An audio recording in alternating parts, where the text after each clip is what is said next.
Good morning Telangana. నేను సంగప్ప. ఇవాళ పేపర్లో వచ్చిన వార్తలు చూసినట్టయితే సాహితీ శిఖరం డాక్టర్ సి నారాయణ రెడ్డి అంత్యక్రియలు నిన్న హైదరాబాద్లోని జూబ్లీహిల్స్లో రాష్ట్ర ప్రభుత్వ అధికారుల అంచనాలతో జరిగాయి. సీఎం కేసీఆర్ ఈ అంత్యక్రియలో పాల్గొన్నారు. దానికి సంబంధించిన వార్తలు అన్ని పత్రికలు కూడా మెయిన్ బ్యానర్గా పబ్లిష్ చేసినాయి. ఇక రెండో వార్త చూసినట్టయితే బ్యాంకుల్లో రైతులు దాచుకున్నటువంటి పైసలు బ్యాంకులు ఇవ్వట్లేదు.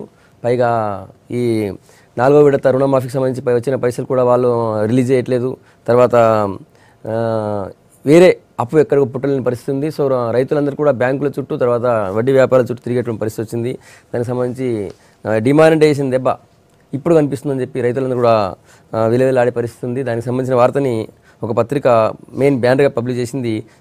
సాగేదెలా అనే బ్యానర్తో ఈ వార్తను తీసుకుంది.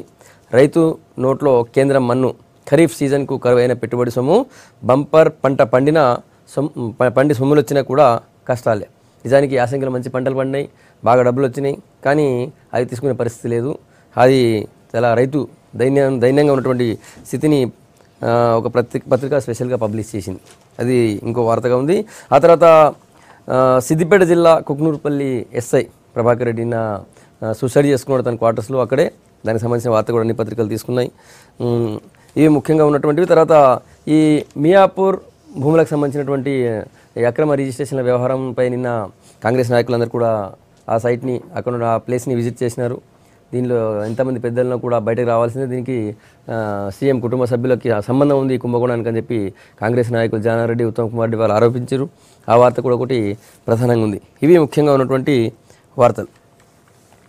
పోయినసారి అంటే ముఖ్యంగా యాసంగిలో బాగా పంటలు పండినాయి, పైసలు కూడా బాగా వచ్చినాయి, కానీ రైతు చేతికి రాలేదు.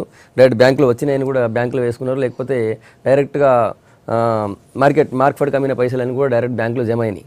కానీ ఒక్క పైసా తీసుకునే పరిస్థితి లేదు. పొద్దంతా పడిగాపులు కాసి నిలబడితే కేవలం ఒకే ఒక పింక్ నోట్ ఇస్తున్నారు, 2000 రూపాయలు నోట్ ఇస్తున్నారు.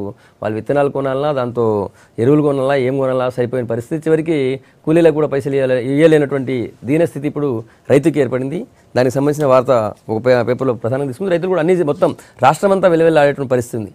డిమానిటైజేషన్ టైంలో ప్రజలందరూ ఏటీఎంలు తర్వాత బ్యాంకుల ముందు ఎట్లా నిలబడ్డారో ఇప్పుడు రైతులు కూడా బ్యాంకుల చుట్టూ తిరుగుతున్నారు. పొలంలో పనులు చేసుకోవడానికి బదులుగా బ్యాంకు చుట్టూ తిరిగే పరిస్థితి వస్తుంది. దీన్ని మాట్లాడదాం.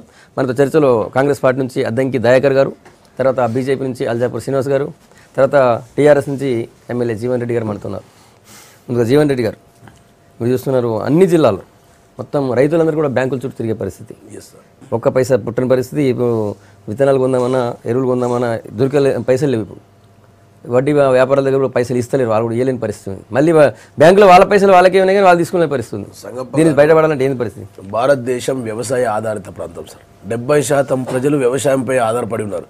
అట్లాంటి తరుణంలో ఈ రాష్ట్ర ప్రభుత్వం రైతే రాజుగా ఉండాలన్న ఉద్దేశంతో రైతుకు 9 గంటల విద్యుత్తో పాటు దాదాపుగా 17,000 కోట్ల రుణమాఫీ చేశాం సంగప్ప గారు. రుణమాఫీ చేసి ఇవాళ మిషన్ కాకతీయ ద్వారా 7.5 లక్షల ఆయకట్టు పెరిగింది.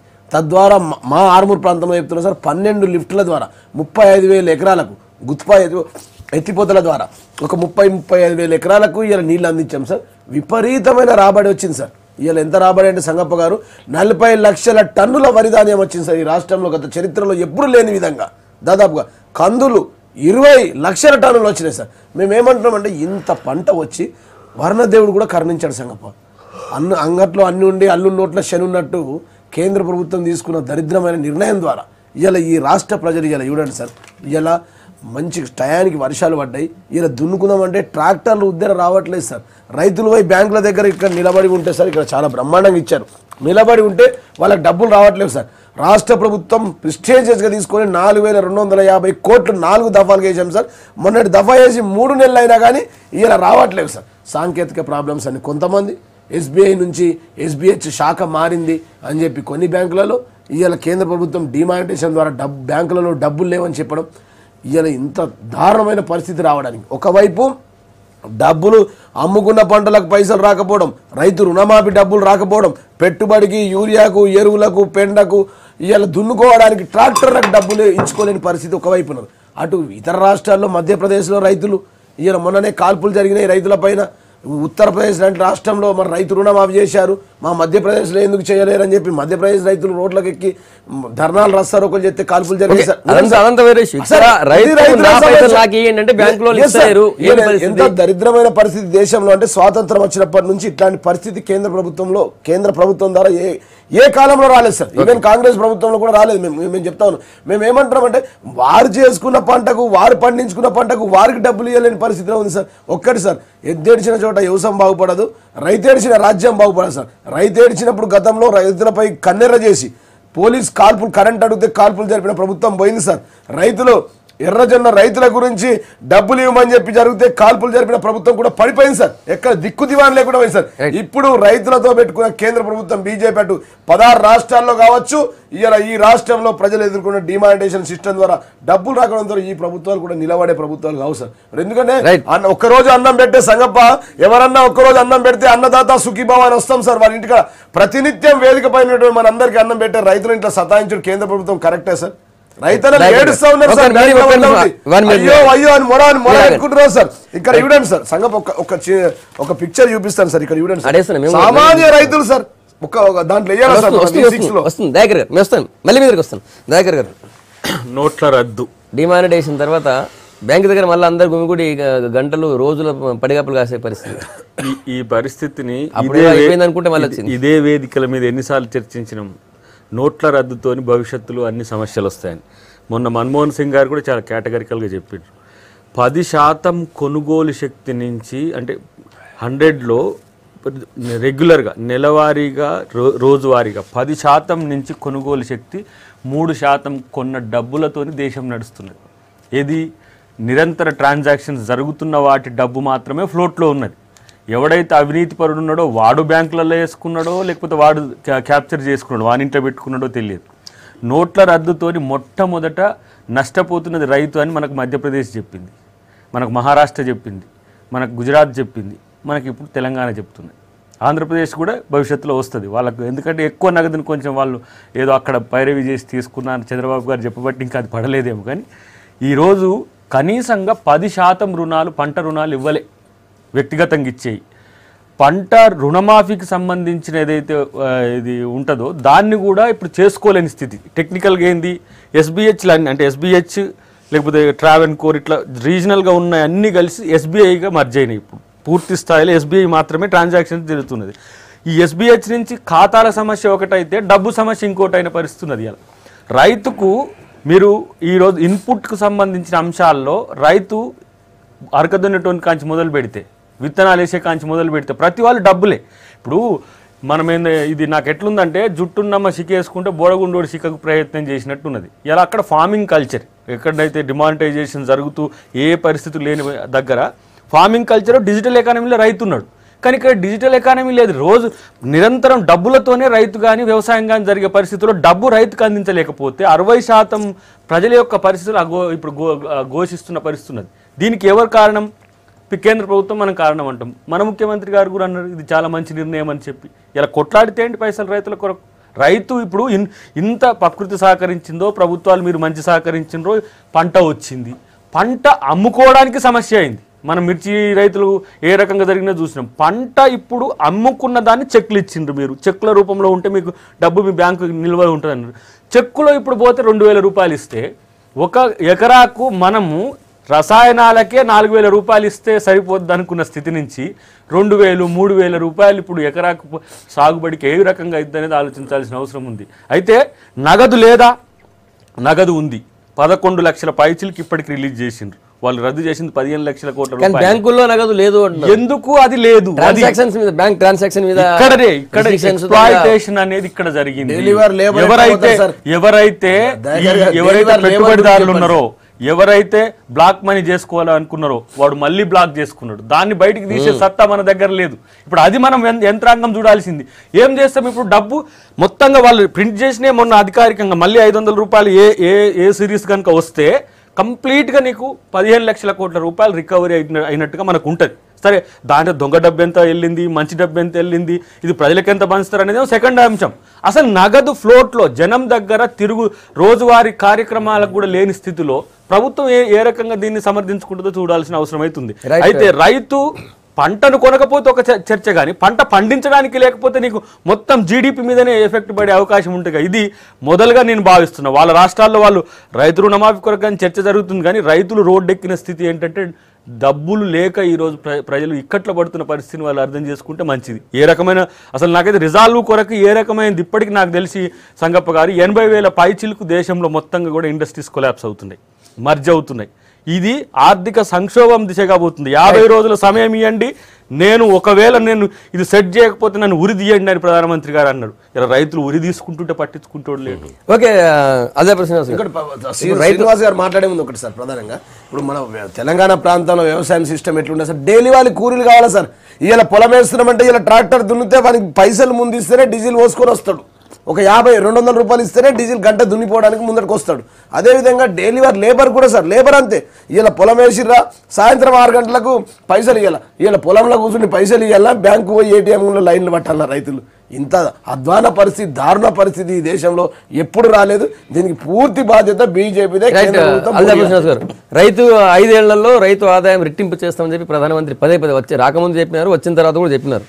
మరి ఇప్పుడు రైతు తన పైసల కోసం రోజంతా బ్యాంక్ ముందు నిలబడాలి, మరి పొలం పని చేసుకోవాలన్నా, బ్యాంక్ చుట్టూ తిరగాలన్నా, ఏంది అని మొట్టమొదట గౌరవ ఎమ్మెల్యే జీవన్ రెడ్డి గారు ఒక్క మాట వాపసు తీసుకోవాలి. ముఖ్యమంత్రి స్వయాన కేసీఆర్ గారు చాలా డైరెక్ట్గా అంత బహిరంగంగా సపోర్ట్ చేసిన ఈ విషయాన్ని దానికి భిన్నంగా మాట్లాడి ముఖ్యమంత్రిని అగౌరవపరచడం తప్ప ఇంకేం లేదు. ఈ రాష్ట్రంలో కాదు, దేశం మొత్తం ఒక విషయం వినండి.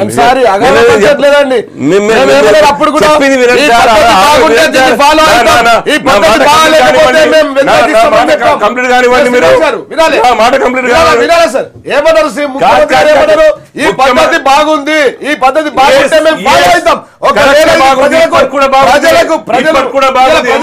ప్రజలు వ్యతిరేకిస్తే రిఫార్మ్స్ చోటు చేసుకున్నప్పుడు ఆ ట్రాన్సిట్ పీరియడ్ లో కొన్ని కష్టాలు ఉంటాయి, కానీ వారు చెప్పిన నష్టాలు ఉండవు, కష్టాలు ఉంటాయి. ఇంకొక 6 నెలల తర్వాత మీరు అడిగినట్టు 2022 నాటికి డబుల్ ఇన్కమ్ అయినట్టయితే మీ మాటల్లో వాపసు తీసుకుంటున్నప్పుడు ఈ దేశంలో ఇంకొక 1-2 years 2 బడ్జెట్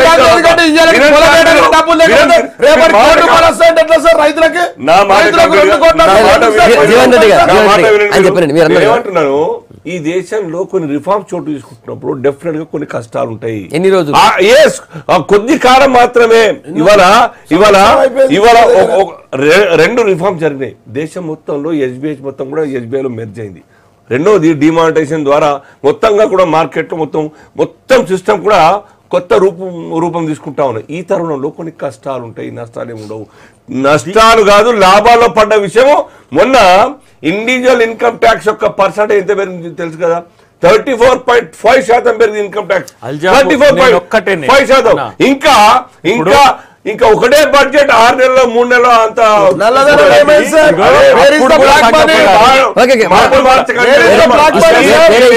విషయానికి చెప్తా ఉన్నాను. కాబట్టి అప్పుడు సహకరించండి. కార్మికులకు డబ్బులు ఏవి సార్, కర్షకులకు డబ్బులు ఏవి సార్, వ్యవసాయ రంగం ఎటువంటి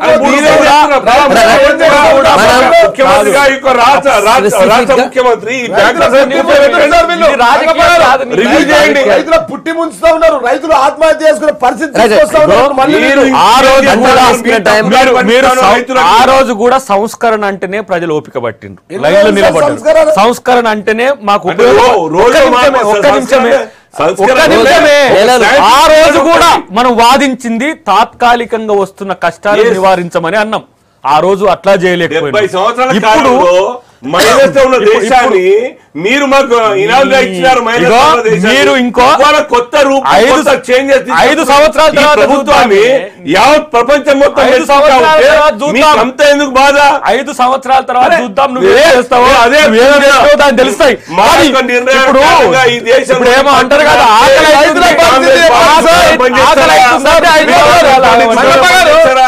సంస్కరణ చేశారు బాగుంది. కాంగ్రెస్ మీరు ఏదో అరచేతిలో మోడీకి మూడింది అనేది రాజకీయం. మోడీకి మూర్తదా కాంగ్రెస్ పార్టీ దుకాణం రైతులకి పరిస్థితి ఏం వచ్చింది సార్? అద్భుతం కాదు, వాస్తవాలు తప్పుదారి మేడం కట్టిస్తాం చెప్తున్నాం. కాంగ్రెస్ మీద టిఆర్ఎస్ మీద మీ అక్కసు వెళ్ళబుచ్చుకోవాల్సి మాకేం లేదే. రైతులకు మేలు చేయండి మీరు.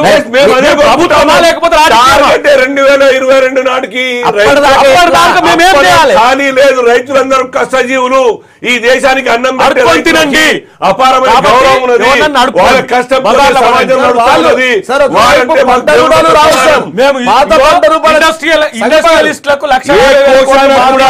ఇంపోర్ట్ చేసుకోకూడదు, ఏ కోశాన కూడా ఇంపోర్ట్ చేసుకోకూడదు అని చెప్పి లక్ష్యం పెట్టుకునే మా ప్రభుత్వం మీరు ఇంత కారంగా చేసింది లేదు. మేము చేస్తే మీకు ఇంత కాంగ్రెస్ ఏం చేసిందా ఇక్కడ? టిఆర్ఎస్ ఏం చేసింది?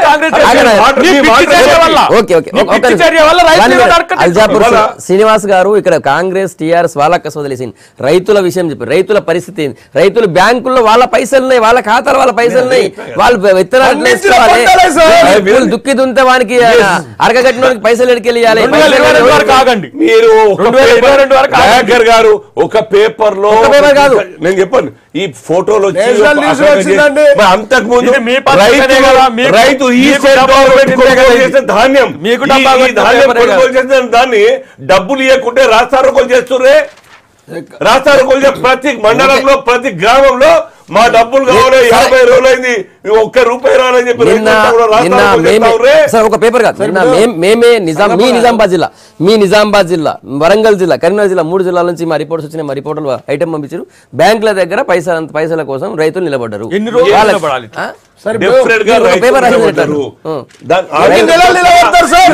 ఒక సంస్కరణ తీసుకొచ్చారు. 10 రోజులు, 20 రోజులు, నెల రోజులు, 2 నెలలు ఉండదా? సామాన్య రైతు జేబులో ఉండదా? Card, RuPay card, credit card, debit card మీ జేబుల్లో ఉండాలా? రైతు జేబులో ఉండదా? ఏ సందర్భం కూడా అవసరమే. ప్రపంచంలో అనేక దేశాల్లో మామూలు లేబర్ కూడా కార్డుతో వ్యాపారం చేస్తా ఉన్నారు. రూపే కార్డు గురించి చెప్తే వీళ్ళు చేసింది ఒకటి, ఎవరి ప్రజలు ఓట్లేసిన దానికి ఎవరి చేతులకు వాళ్ళకు చీపిరిచ్చి ఊడ్చుకొని బిడ్డ అని చెప్పారు. ఎవరి రూపాయితో వాడికి రూపే కార్డు అట. ఏ రూపే కార్డు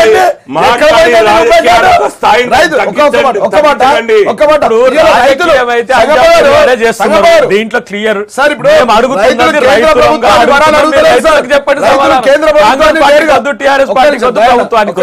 రైతులు కేంద్ర ప్రభుత్వాన్ని డబ్బులు అడగట్లేదు సార్. సంగప్ప గారు, రైతులు కేంద్ర ప్రభుత్వాలు వరాలు ఇవ్వట్లేదు సార్. మేము పండించుకున్న పైసలకు మా డబ్బులు ఇవ్వండి అయ్యా బాబోయ్ అంటున్నారు. వాళ్ళ డబ్బులకు వాళ్ళు బ్యాంకులలో లైన్ పట్టాలా? వాళ్ళ రుణమాఫీ చేసిన రాష్ట్ర ప్రభుత్వం డబ్బులకు వారు లైన్ లో పట్టాలా? వారు వేతనాలు చెల్లించడానికి, కార్మికులకు డబ్బులు ఇవ్వడానికి ఒక్కటే కారణం. అంతకు ముందు బ్యాంక్ అధికారులు చెప్పినట్టుగా ప్రాబ్లం ఉన్నది. ఎన్ని రోజులు సార్? ఎన్ని రోజులు ఉంటుంది? డబ్బులు లేకని కాదు, ట్రాన్సాక్షన్ చేసుకోవచ్చు. మిషన్లు పెట్టినారే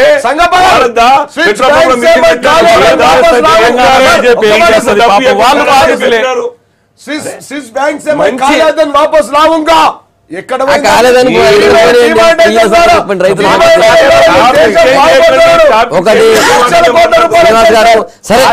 కాదు కాలే దినాలు వచ్చినాయి. ఇప్పుడు అది సమస్య. ఈ దేశ పరిస్థితి, ఈ దేశ పరిస్థితి రైతులకు మారిద్దా? ఈ రైతులు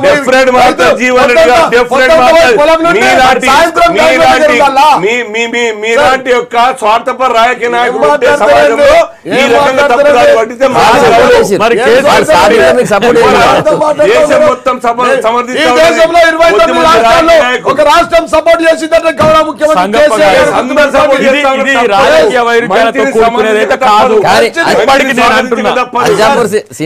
సమర్థిస్తాం.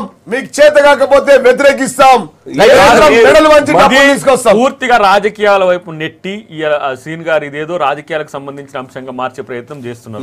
మాకు సంబంధం లేదు, ఇది ఒక పత్రిక రాసిన కథనం, మేమైతే విమర్శించలేదు కదా. పత్రిక కథనం మాత్రమే కాదు, మొత్తం యావత్ జరుగుతున్న పరిస్థితి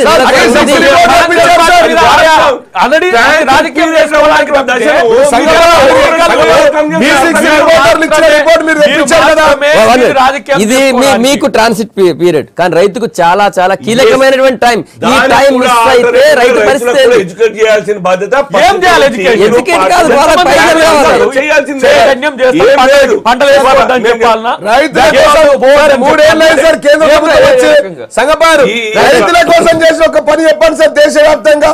సరే, ఒక్క పని చెప్పండి సార్. ఇక్కడ మధ్యప్రదేశ్ ఎందుకు పెట్టారు? మహారాష్ట్ర ఎందుకు పెట్టారు sir? Half an hour 45 minutes TV 6 రాష్ట్రాల్లో రైతులు ఓట్ల మీద ఎందుకు వచ్చారు? 100 నిమిషాలు కాదు 100 రోజులు సార్ సంగపారు 6 రాష్ట్రాల్లో రైతులు రోడ్ల మీదకి ఎందుకు వచ్చారు? కావాల్సింది రైతుకి ఇప్పుడు 6 రాష్ట్రాల్లో రైతులు రోడ్ల మీదకి ఎందుకు వచ్చారు సార్? ఇప్పుడు స్టార్ట్ వేరే రాష్ట్రాల సంగతి వదిలేద్దాం.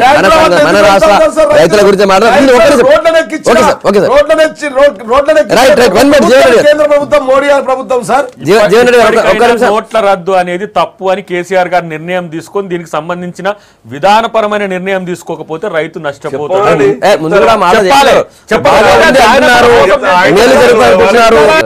ఇంతకు ముందు రైతులకి డబ్బులు దొరకట్లేదు, బ్యాంకుల్లో కూడా పైసలు డబ్బులు ఇవ్వట్లేదు అన్నటువంటి ఇష్యూ మీద మాట్లాడినాం. ఇప్పటికీ దానికి సంబంధించి కేంద్ర ప్రభుత్వం స్పందించి డబ్బులు ఇవ్వాలి, ముందు బ్యాంకులకు బాగా డబ్బులు పంపాలని చెప్పి రైతులు కోరుతున్నారు. అదే ఒక పెద్ద ఇష్యూ ఉండేది మాట్లాడడం. ఇప్పుడు ఇంకొక టాపిక్ తీసుకుందాం. ఈ మియాపూర్ భూములకు సంబంధించి అక్రమ రిజిస్ట్రేషన్ వ్యవహారం ఇంకా రోజు రోజుకి ఉధృతూనే ఉంది.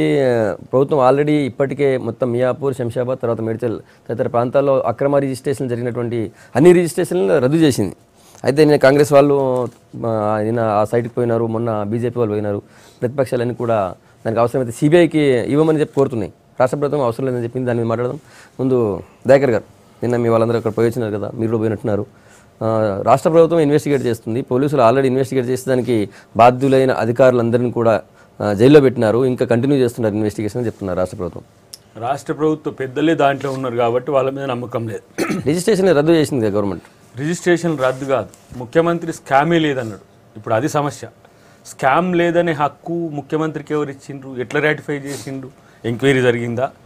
ఇది పెద్ద కుంభకోణంగా అని చెప్పడానికి ఇదొక్కటే ప్రధానమైన ఉదాహరణ. దాంతోపాటు కేకే నిన్న మొత్తం నేను విత్డ్రా చేసుకుంటా, అవసరమైతే రద్దు చేసుకుంటా డీడ్ అని చెప్పిండు. డిఎస్ గారు నేను వాస్తవమైన భూమినే కొన్నా, నేను రియల్గా ఉన్నదాన్నే నేను పట్టా భూమినే కొన్నా అని చెప్తున్నాడు. అంటే ప్రభుత్వంలో ఉండే 2 ఎంపీలకు ముఖ్యమంత్రికే మధ్యన అవగాహన లేకనా లేకపోతే సఖ్యత లేకనా ఏం జరుగుతుంది అక్కడ తెలియాలి. ఒకవేళ ముఖ్యమంత్రి స్కామే లేదు అని అంటే కేకే రద్దు ఎందుకు చేసుకుంటున్నాడు? లేకపోతే 4 సబ్ రిజిస్ట్రార్లను ఎందుకు రద్దు చేసిండ్రు? 40 మంది సబ్ రిజిస్ట్రార్లను ట్రాన్స్ఫర్ ఎందుకు చేసిండ్రు?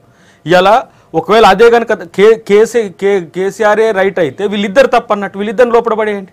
వీళ్ళిద్దరు అన్నదే కరెక్ట్ అయితే కేసీఆర్ తప్పు, కేసీఆర్ని జైల్లో పెట్టండి. ఈ రెండిట్ల వయసు వరుస వాళ్ళ మధ్యనే ఉన్నది. అంటే 15,000 కోట్ల కుంభకోణానికి సంబంధించి ఎంక్వైరీ జరగలేదు, కనీసం సిబిసిఐడి వేసినట్టుగా చర్చ కూడా జరగలేదు. విచారణ ప్రాథమిక స్థాయిలో ఉన్నప్పుడు ఏ రకంగా స్కామ్ జరగలేదు, గజం భూమి ఎవరికి అక్రమంగా అన్యాక్రాంతం కాలేదని చెప్పగలుగుతారు? ఇలా ఖచ్చితంగా టీఆర్ఎస్ పార్టీ నాయకులు గతంలో చేసిన ఆయా పార్టీల్లో ఉండి చేసిన ఎవరైతే దందాలు చేసి దొంగతనంగా అక్రమంగా సంపాదించిన వాళ్ళందరూ కూడా టీఆర్ఎస్లోకి పోయి భూములను కాపాడుకునేందుకు చేసిన ప్రయత్నంలో భాగంగా జరిగిన ఇది ఏమంటాం ఒక స్కామ్. దీన్ని కంపల్సరీ రేపు వీరు ముఖ్యమంత్రి గారు ఇక్కడ పట్టించుకోకపోయినా నష్టం ఏం లేదు. రాజ్నాథ్ సింగ్ గారిని కలుస్తున్నాం, మేము రాష్ట్రపతిని కలుస్తాం, పెద్ద ఎత్తున దీని మీద ఈ కుంభకోణానికి సంబంధించి వివరాలు తీస్తాం.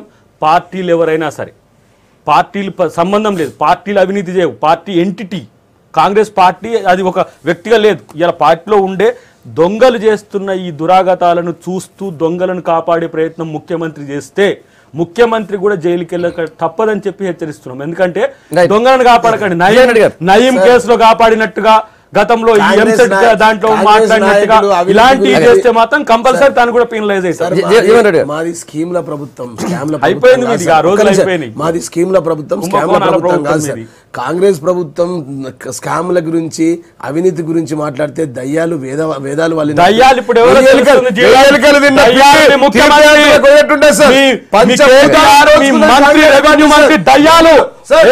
కాంగ్రెస్ పార్టీ రిజిస్ట్రేషన్ కాలే, భూమిలో బొగ్గు కుంభకోణం, భూమి మీద కాంగ్రెస్ పార్టీ మీద ఇద్దరి మీద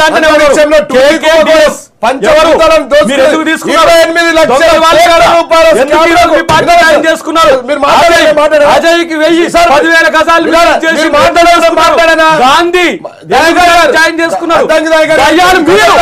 దయ్యాలని కాంగ్రెస్ పార్టీ అంటే నేను దయ్యాలు కాంగ్రెస్ కాదు. కాంగ్రెస్ లో ఉండి వచ్చి వచ్చినప్పటి నుంచి 28 లక్షల కోట్ల రూపాయల అవినీతిని చేసింది కాంగ్రెస్ పార్టీ. నీకు తమ్ము లేదా? ఇప్పుడు దీని మీద చెప్పాలి. మియాపూర్ ఇది చెప్తున్నది 15,000 కోట్లు. ఇంతవరకు భారతదేశ చరిత్రలో మియాపూర్ భూముల విషయంలో ఉన్న పెద్ద ఆయన ఎవరైతే ఉన్నారో ఆ పెద్ద ఆయనకు కాంగ్రెస్ పార్టీ కర్త కర్మ క్రియ.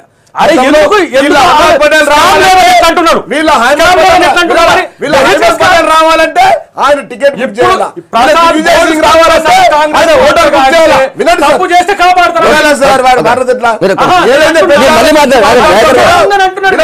వారు ఏమంటారండి? అద్దంకి దాకర్ గారు, కాంగ్రెస్ నాయకులు జానారెడ్డి గారు, అదే విధంగా ఉత్తమ్ కుమార్ రెడ్డి గారు ఏమంటారు? సంగప్ప గారు 15,000 కోట్ల రూపాయల స్కామ్ అంటారు. నేను ఒక మాట అడుగుతా ఉన్నా, ఒక్క ఎకరం ఎక్కడైనా దాంట్లో గవర్నమెంట్ జాగా ఉందా? అది ఇనామీ భూములు, జాగీర్ భూములు. వినండి సార్, జాగీర్ భూముల పైన జీపీఎల్ చేసుకుని ఆ జీపీఎల్ ద్వారా కోర్టుకు వెళ్ళి స్టే ఆర్డర్ తీసుకొచ్చి రిజిస్ట్రేషన్ ఆఫీసులో మతిగుచి మాయ చేసి రిజిస్ట్రేషన్ చేశారు. తద్వారా కొంత రిజిస్ట్రేషన్లకు ఈ ప్రభుత్వానికి సొమ్ము నష్టం జరిగిందని చెప్తారు. కానీ అది గవర్నమెంట్, వారు చెప్పినట్టుగా అది గవర్నమెంట్ భూమి అయితే 600 ఎకరాలు అయితే మీరు చెప్పిన 15,000 కోట్ల స్కామ్ మేము ఒప్పుకుంటాం. అసలు ఆయన పెంచిపోసింది ఎవరు సార్? ఆ మియాపూర్ భూములు అడ్డగట్టింది ఎవరు సార్? ఎవరి ఆయంలో రిజిస్ట్రేషన్లు అయినాయి సార్? ఎవరి ఆయంలో బ్యాంక్ లోన్లు తీసుకున్నారు సార్? ఎవరి ఆయంలో ట్రాన్స్ఫర్లు అయ్యారు సార్? వినండి సార్, చాలా స్పష్టంగా ప్రజలందరికీ తెలుసు. ఎందుకు దొంగే దొంగ దొంగ అన్నట్టుగా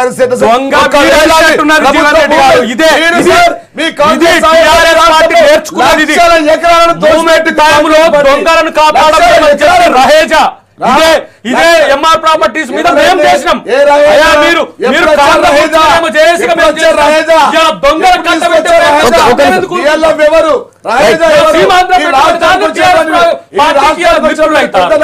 ఒక్క మాట సార్, మేము చాలా స్పష్టంగా చెప్తా ఉన్నాం. గోల్డ్ స్టోన్ ప్రసాద్ తెలంగాణ కాంగ్రెస్ ఏం సంబంధం?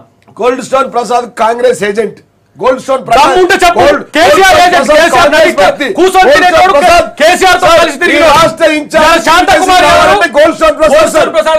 ఇదే కాంగ్రెస్ నాయకులు కేంద్రంలో సోనియా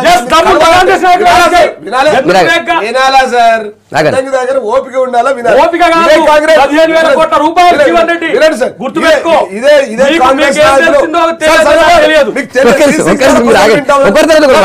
ఇదే కాంగ్రెస్ నాయకులు కేంద్రంలో సోనియా గాంధీని కలవాలంటే గోల్డ్ స్టోన్ ప్రసాద్ ఇచ్చి తీసుకెళ్లి అపాయింట్మెంట్ తీసుకుంటే కలిసేస్తారు. అదే ఇన్ఛార్జ్ సార్. గతంలో 2007లో మా పార్టీలోని 11 మంది ఎమ్మెల్యేలను కొనుగోలు చేసిన మీడియేటర్ ఆయన సార్. మీరు మర్చిపోతే ఎట్లా సార్? ఇంకో మాట, ఇంకో మాట సార్, ఇప్పుడు వినండి. ఇప్పుడు మేమేమంటాం సార్, ఇప్పుడు ఈయన ఈ విషయం బయటకు తీసుకొచ్చారు సార్. మేము చాలా స్పష్టం, ఇంట్లో ఎక్కడైనా 1 ఎకరం ప్రభుత్వ భూమి ఉందా? ఇక్కడ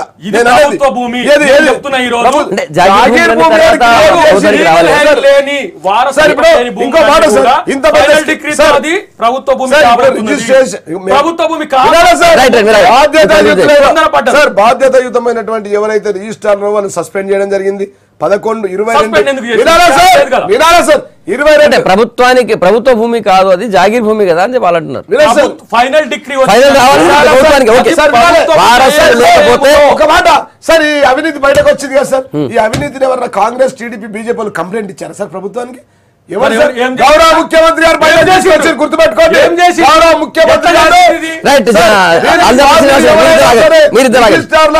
ఈ రాష్ట్రంలో ఎవరైనా పంపుతామన్నా ఇంకొంతమందిపై కేసులు బుక్ అయినాయి. ఖచ్చితంగా చట్టం ఆశ్చర్యపోవాల్సిన అవసరం లేదండి. జీవన్రెడ్డి గారు, అందులో తప్పే ఇల్లీగాలిటీ అని భావించకుంటే ముఖ్యమంత్రి గారు రేట్ చేసిన మాట ఎందుకు వస్తున్నది బయట? ఇల్లీగల్ అని పేపర్లు ఎందుకు వస్తున్నారు? అరెస్ట్ ఎందుకు చేశారు? డెఫినెట్ గా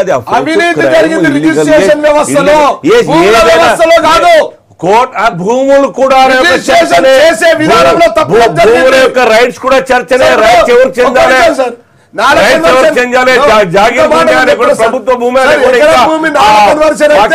గజాలలో రిజిస్ట్రేషన్ అయితే సార్, లేకపోతే ఎకరాలలో అవుతుంది. అది మేమే బయటకు తీసి మేమే బయటకు లాగి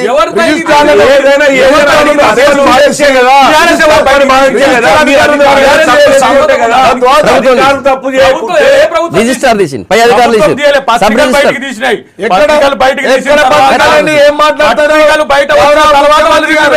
ముఖ్యమంత్రి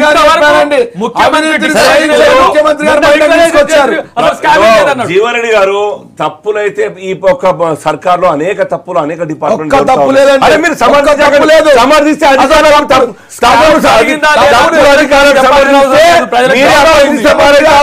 సార్ సాక్షిగా గౌరవ ముఖ్యమంత్రి ఏం చెప్పారు సార్? ఎవరైనా తప్పు చేస్తే అవినీతి నా అల్లుండైనా ఎందుకు కాపాడుతారు? అసెంబ్లీలో ఎటువంటి ఇల్లీగాలిటీ లేదు. నా కొడుకైనా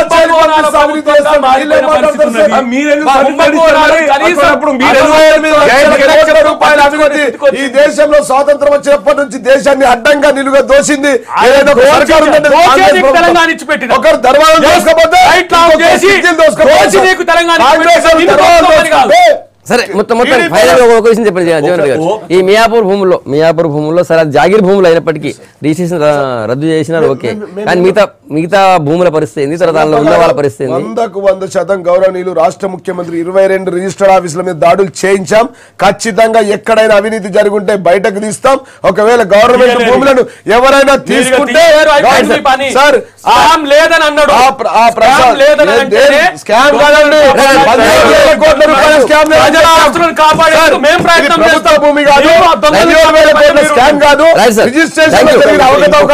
ప్రభుత్వానికి నష్టం జరుగుంటే ఖచ్చితంగా జైలుకు పంపుతాం, కేసులు.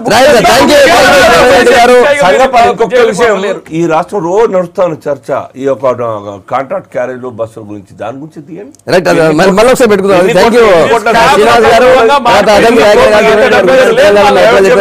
టైం అయిపోయింది. ఇది ఇవాళ గుడ్ మార్నింగ్ తెలంగాణ. మళ్ళా రేపు పొద్దుగాల కలుద్దాం. Stay tune.